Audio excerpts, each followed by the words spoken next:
Welcome to Rate the Audits, where we put misconduct on display, break down police and legal encounters, protect rights, and demand accountability. This episode comes from Yardley Ski Auditing. Make sure to check the link below, subscribe to his channel, and give him the credit he deserves. In this audit, Yardley Ski heads to a public police parade to film the building from the outside before the event even begins. But within seconds, things escalate. Officers rush out and detain him under Section 43 of the Terrorism Act. The stop and search based on weak, shaky grounds that scream overreach and misuse of power. Yardley doesn't fold. He stands firm and the whole encounter is caught on camera. Hello sir, you okay? Hello sir, you okay? Can you tell me your name please? Why can't you tell me your name? Okay, is there a reason why you're You filming me? Is there a reason why you're filming? Are you filming me? Yeah, I am, sir. Yeah, well, tell me that you're filming me. Yeah, introduce yourself properly. Okay. Go on then. No, I'm just wondering Introduce why yourself properly. You going to listen to me? No, I'm not, unless you introduce yourself So properly. you're detained. Okay. For a stop search under Section 43 of the Terrorism Act. Okay. You're joking. What? You must be joking. My name's PC Harris. Hold on. What information have you got to call me a terrorist? So this is the legal bit. What information you got to call me a terrorist? What information have you got to call me a terrorist? I can't explain it until if you overtalk me. Okay. Go on then. If you let me talk, I'll overtalk you anyway. Well, go on then. You, okay? Go on then, because that's the legal stuff I need to get out. Go on then, get the legal stuff out of the way. Searching you. Go on then. So, Section 43, Terrorism Act. Who are you? As I said, I'm PC Daniel Harris from Colindale Police Station. The speed of escalation in this encounter is shocking. Before even introducing himself or carrying out any reasonable checks, the officer jumps straight to you're detained for a stop and search under Section 43 of the Terrorism Act. That's not policing, that's prejudgment. The outcome was decided before the interaction even began. Section 43 requires reasonable suspicion of terrorist involvement. Yet here, the auditor was simply filming a building from a public space at a public event. Conduct that falls nowhere near that threshold. Instead of gathering information, explaining concerns, or assessing whether a genuine threat existed, the officer skipped every step of basic policing. What's left is not lawful suspicion but a misuse of power dressed up as counter-terrorism. The reason I'm searching you, the reason I'm going to search you, is because we've been called here by people in security. Yeah. You're filming a significant parade today for the Metropolitan Police Service. It's a public parade. You're also filming buildings. Is it a public parade? You're also filming buildings. It's a public parade, yeah? And I'm on a public pavement, yeah? Security cameras and gates. Okay, I'm on a public pavement as well. So for that reason, okay. Can't you film in public? Sorry? Can you film in public? Yeah, you can film in public. Cheers. Well, that's what I'm doing. However, you are... And you didn't come and ask me anything. You just come up to me and detain me under a terrorist act. But you haven't... No, but you're supposed to question me and ask me why I'm here. So you're just going to... Just because... Well, filming in public is not a crime. I told you why. Filming in public is not a So I'm crime. going to search you now, sir. Go on then. Okay, you are entitled... Right. No. I'm going to put it down. I'll put it down on the floor there, sir. Good policing starts with communication. It means engaging with people, assessing the situation, and gathering facts before making the serious decision to detain or search. Here, the officer skipped the most crucial step: talking. A simple approach, a few questions, and actually listening to the auditor's response would likely have resolved the situation calmly and without escalation. Instead, what we see is an authoritarian mindset. Detain first, justify later. That isn't just unprofessional, it's dangerous.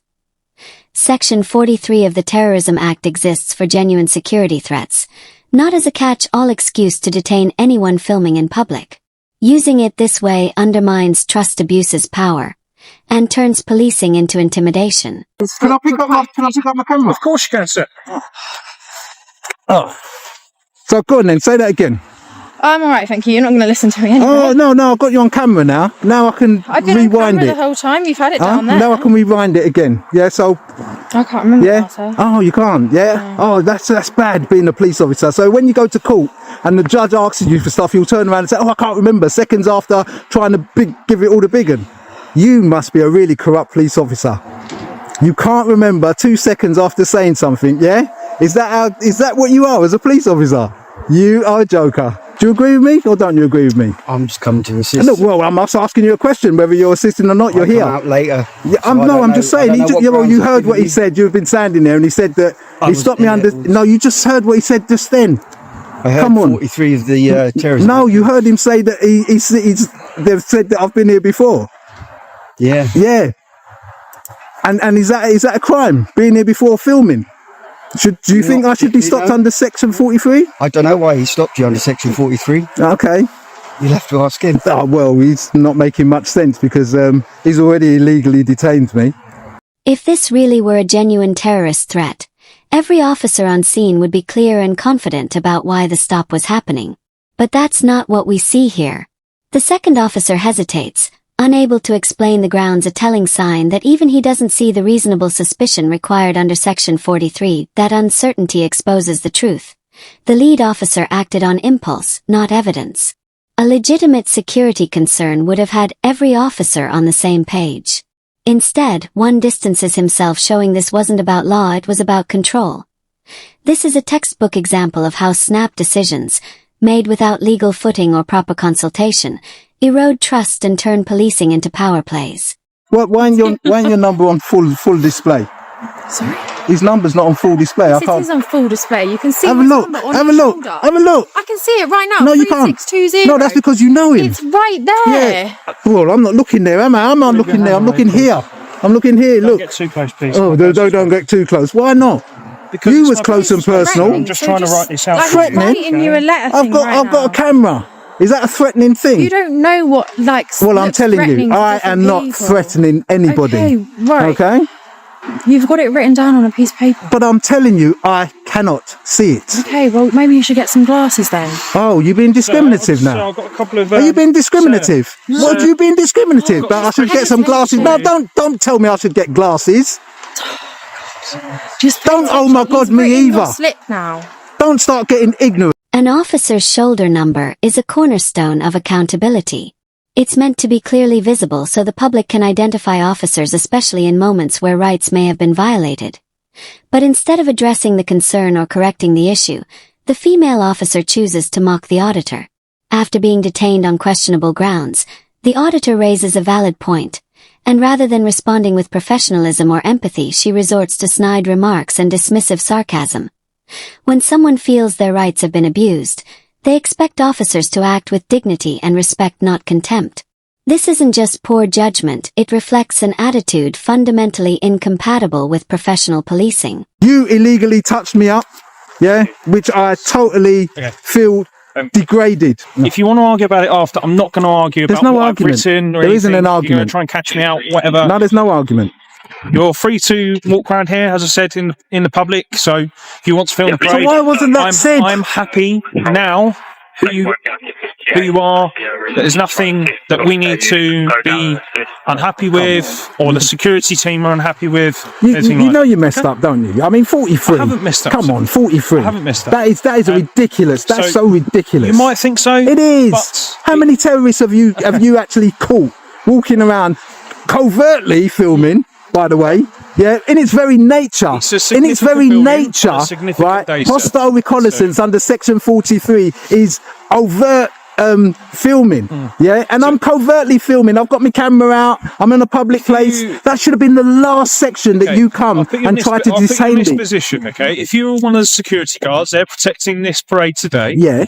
Okay. What would you do? I'd have to observe. I'd have to sit there and look. I think that's you what can't. they've done. No, they haven't done it. I haven't been over there. I haven't been over there. I haven't acknowledged them at all. When the auditor presses him on the flimsy grounds for detention, the officer tries to deflect responsibility with, "If you were the security, what would you do?" That statement alone exposes the problem. Instead of relying on his own judgment, the officer leans entirely on third-party suspicion. But the law is clear. A security guard's discomfort is not the same as reasonable suspicion of terrorism. The police are not there to blindly rubber-stamp assumptions. Their role is to independently evaluate situations, apply critical thinking, and measure actions against the law. Here that didn't happen. Security might feel uneasy about filming, but unease doesn't even come close to the legal threshold for a Section 43 detention. This failure to separate private concern from public threat doesn't just highlight poor training, it reveals an officer unable, or unwilling, to think critically when it matters most. I've been here about a minute and you came a minute after. I didn't go over there.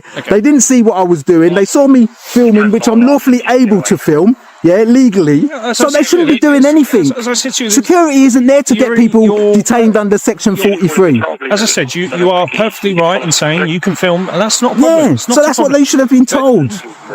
Why have you come and you've literally come, as I've said, you've defiled me, you've searched me, you searched under me groin and everything like that, yeah? Search the belt line, sir. Well, did you search my legs? Yeah, I did search Well, your that's legs. under me groin. Okay. Anyway, right? And I feel humiliated about that because Well, I've done I apologise nothing if wrong. you feel humiliated. I don't want to make you feel humiliated. And if I did do that, then I apologise. As I say, if you wish to complain, No, but by it's all- detaining I've me- given you all the reference numbers that you need.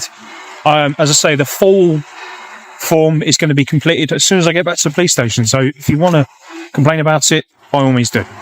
It's literally coming up to me. And although you might said that I was being evasive or whatever the word you Evasive, used, sir. evasive, yeah, right? Do I have to answer any of your questions? Sorry? Do I have to answer any of your questions? You don't have to. It's your Okay, opinion. You okay, don't- It's no, the but- same with the name and address, sir. You haven't given me your name and address. But I don't have to. That's fine. And, but and I haven't questioned By you about law, that. do I have to? But I haven't No, questioned but I'm you about asking you, that. by law, do I have to haven't- answer you? You've not given me your name and address, which is fine. It's absolutely Yeah. fine. I will still put So why on the didn't you form just continue it regardless. that way? So- You shouldn't be doing this, or you because- can be doing this. I mean, I'm legally, lawfully able to film, yeah? Regardless if I want to answer you or not. That's my as I said, prerogative. you This can- is England. Yeah, as I said, you can film. I've got no issue. Yeah, but that's what you should have come along in the very beginning. I should not have been detained. You're not understanding what I'm saying. You've come along, right, with the simple fact of detaining me under Section 43. No, there's more yeah, than that, because, sir. well, Right, how long 'cause did you I take need- to I need- try to I need- establish whether Section 43 was... How long would you need? Well, more than what you done. You was there for about a minute, if that, trying to get me to say I something. was asking you questions. And then I asked you if why you're were filming here, me, what right? your name And then was, you what's your should have been. Yeah, but intentions. I was asking you several questions. what's my name was and what's my intentions? Yeah, and why- but why do you I were have to here? do I have to tell you that? When the auditor challenges him, you came along with the simple fact of detaining me under Section 43. How long did you take to establish that the officer's reply is telling? Instead of providing a clear, reasoned answer, he defensively snaps back. How long would you need? That response isn't just dismissive, it's revealing. It shows the officer took no time to gather facts, weigh context, or properly evaluate whether reasonable suspicion even existed. Section 43 requires far more than vague discomfort or someone hesitating to give their name. It demands a genuine, evidence-based link to terrorism. By dodging the question and flipping it back on the auditor, the officer exposes a mindset where speed replaces scrutiny, and reflex is mistaken for justification. This isn't policing with care or professionalism. It's detention by impulse, a dangerous approach that undermines accountability and public trust. Do I have to give you that I information? was trying to find out why you were here, sir. No, you was trying to oppress me, right? Because Because I'm doing it lawfully. example, if I'm you'd not been doing a- anything wrong. I didn't commit a criminal act. For example, if you'd been a family member here today, but they didn't have a ticket, for example, and you were here and you said, "Look, I'm a family member," blah, blah, then But I'm not. right, okay, I'm a member of the public, Yeah. lawfully filming, which I can do. yes, and I've just Well said there's then, so nothing why wrong would with you lawfully come up to doing me and stop me under Section it. As I say, 43? I've explained on the slip. I'm not a terrorist, never would be a Why terrorist. I've done it, and I'm going to add some more to my electronic form, which I do back at the police Apology, you're going to add an apology to that you shouldn't have stopped me can't, under uh, Section 43. station. No, because I But you realised later on that, it was a legitimate search. Say that again? I said it was a legitimate search, and I Did you have any credible information that I could be in the tele? I did, sir. What credible information was I can't that? tell you everything, sir. You've got because- no credible information about me. When the auditor rightly asks for an apology after being detained under Section 43 of the Terrorism Act, the officer flatly refuses. Instead, he insists the search was legitimate, shutting the door on even the possibility that he could be wrong. That refusal isn't about law, it's about ego. Rather than reflecting on whether the detention met the legal threshold, the officer doubles down, as if admitting fault would somehow weaken his authority. And when pressed what credible information was, that his response is the weakest of all: I can't tell you everything. That isn't professionalism. It's a cop-out. It's vague, evasive, and ultimately an admission that either no credible reason exists or the officer is unwilling to acknowledge he acted on impulse, not evidence. In policing, transparency is key. Hiding behind "I can't tell you everything" doesn't protect security, it only exposes the lack of a solid foundation for the stop in the first place. The only credible information you could have known about me is that I was out here filming. You wouldn't know me from Adam. No. There's a little bit more than that. I can't go into it. As I say, you wish to complain. There's no more to it. Anyway, And sir, the security are have a good aware day. that you're filming. They'll Stop being discriminative and stop telling people to wear glasses. Sir, Right? nice to meet you. Take care. Thank you.